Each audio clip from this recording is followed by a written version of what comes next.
Good morning, and my name is Leslie Williams, and today's date is January 18th, 2012. And this is going to be actually a personal file that I'm making for people to watch in reference to some of the statements that I'm going to make. And after watching it, I hope and pray that you watch all the rest of my videos. And when I mean all the rest, I don't mean just a few, because some videos about other subjects. Understand this, if you go to Google right now and you type in a GangStalker confesses, you're going to run across a manifesto. In the manifesto, you're going to clearly be able to see, flat out, that gang-stalking expeditions are connected to police officers, firefighters, doctors, corrupt county mental health, they're into research. It flat out literally says in the manifesto that these people will literally and purposely, cause a pregnant woman to be have a miscarriage. Literally. Just read the manifesto thoroughly. Okay? That's just an extremely sidebar in reference to who they are, who they're connected to, how they operate, and what they're about.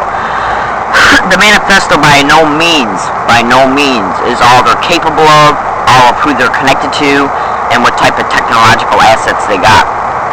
But I do hope that you pay close attention as well to the fact that they are involved in research. Okay? Just read it closely. My name is Leslie Williams. When you have been a target of gang stalking for even over a year or two, even 3 years, you start to notice patterns, whether you know that what's happening to you or not is gang stalking or not, which is also called organized stalking. It's not stalking by gangs, which a lot of people might misunderstand that to be the fact. To help you get a preliminary introduction to the fact that it is a factual reality that gang stalking exists, because they'll even get online on a target's post, blogs, contact information, and post discrediting information concerning a target, concerning the legitimacy of a target's claims, and you would not believe the lengths that they go to discredit a target, even online. And it's flat out on, go to YouTube and type in gang stalking bullying on steroids. A police officer in Chula Vista flat out says that it exists, that it's been going on forever, and that now they have reached out into the cyber world in reference to part of what they do. My name is Leslie Williams.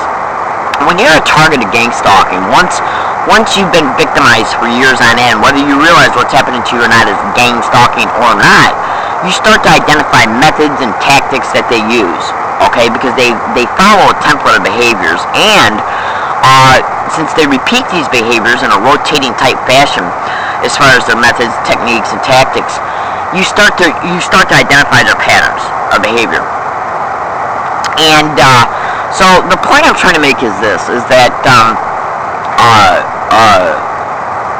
when you're a target of this for 10 years. And you see who's connected and what they're all about, then you find out about gang stalking in the midst of it. Like, I didn't find out until after 7 years. I didn't have a name to describe it. Yeah, 7 years I went through hell. I couldn't identify a name in reference to the electronic harassment, which has nothing to do with the cyber stuff. It has to do with audible, distinguishable signals that you hear in reference to people literally harassing you from afar using electronic means. You hear them, but you can't see them. Research thoroughly the microwave auditory effect at Wikipedia, and then look at the external links. Michigan and Maine has a law right now in reference to electronic harassment. YouTube it. Then you had the remote neural monitoring. YouTube that. Google that, and come to understand that it's patented technology that is used against the target, along with the computer brain link. My name is Leslie Williams, and the only thing that I can do today, I'm a grown woman, okay? The only thing I can do today is try to help people understand that they are doing this, what I am experiencing and what I am living through, to average American citizens, poor, middle class, wealthy. And what can we do to get help when the syndicated police officers that are part of the organized stalking expedition make sure you don't get help? They protect the predators, and then they use the courts to trap the targets in order to exploit them. So how can I get help when the very, very system that I should be depending on for help is protecting it and involved in it? Understand this and be clear. I have made many YouTube videos about the type of people that are in the system that are connected to this. So all you have to do is review those video files.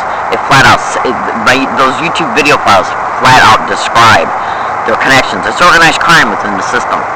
So how can an average person like me beat the system when I got all this gang-stalking crap that's going on towards me along my routes, which now they're being very overt about it, yeah, because they don't know who might be watching since it's gotten out. Copbot posted the altered video MTS sent me in reference to the assault. Within 10 days, over 900 people have looked at it. Well, 810 was the last time I looked. 810 people in 9 days. They know it's starting to get out. They also see that members in the San Diego community are also video blogging about it.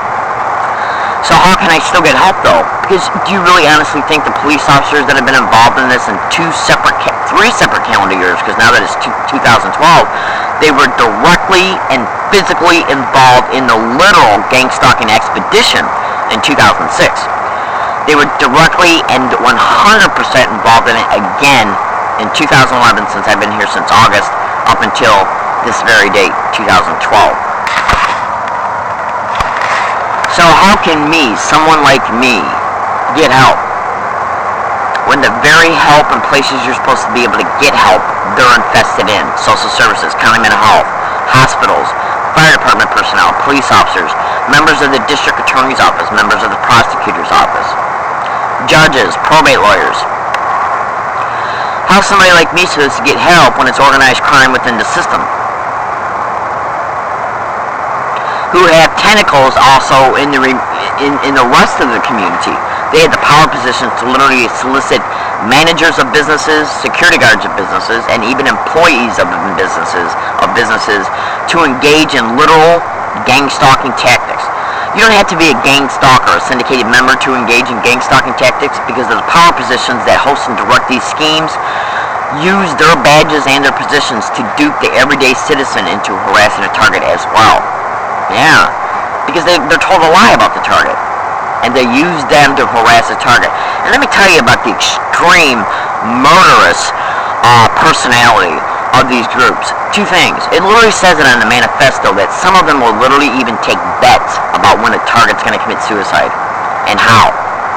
Second, what if you got a target that might be at the end of his rope, that is sick of the campaign after putting up with it for 8, 9, 10, 12, 15 years, and they dupe somebody in the community to harass them in a way they've already been harassed before?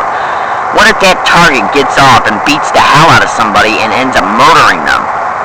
This is their literal audacity. These people don't care about who they use, who they put in harm's way. They flat out do not care. And I'm going to tell you something right now. I already know for a fact that these people have used people that don't even know about gang stalking.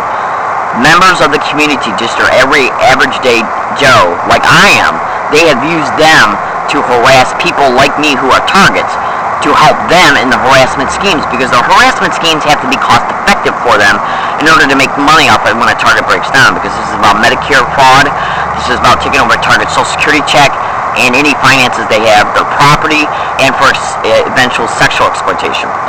My name is Leslie Williams. The only thing I can tell you is to investigate gang stalking thoroughly. They go after the elderly, single mothers, single women, people on disability. I'm a single woman on disability. Do the math. They will use anybody in the community to assist them in a cost-effective harassment campaign in order to break down a target to make money. They don't care who they put in harm's way, including the target, 100%. So I tell you this today on January 18, 2012. My name is Leslie Williams. I am not violent in any way. I do not engage in any illegal behavior at all. I do not do drugs. I do not drink. I do not sleep around. I do not hang around with anybody at all in San Diego. I just got here in August of 2011. Yeah, I'm kept in literal isolation because of the simple fact that isolation can be clearly viewed at www.gangstalkerworld.com on their techniques page. Isolation is one of their main tactics. My name is Leslie Williams.